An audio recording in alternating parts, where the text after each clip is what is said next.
கை முறுக்கு மாவு, பச்சரிசி மாவு 3 பங்கு, பொட்டுக்கடலை மாவு 1 பங்கு, இதில் 2 ஸ்பூன் உளுந்து வறுத்து அரைச்சி இதிலே சேர்த்துக்கலாம்.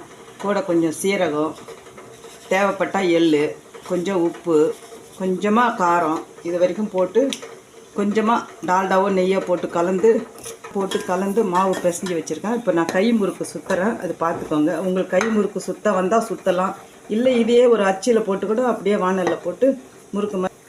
இது கை முறுக்கு சுற்றுறதுக்கு பதமான மாவு தான் இப்போ நான் சொன்ன கணக்கு.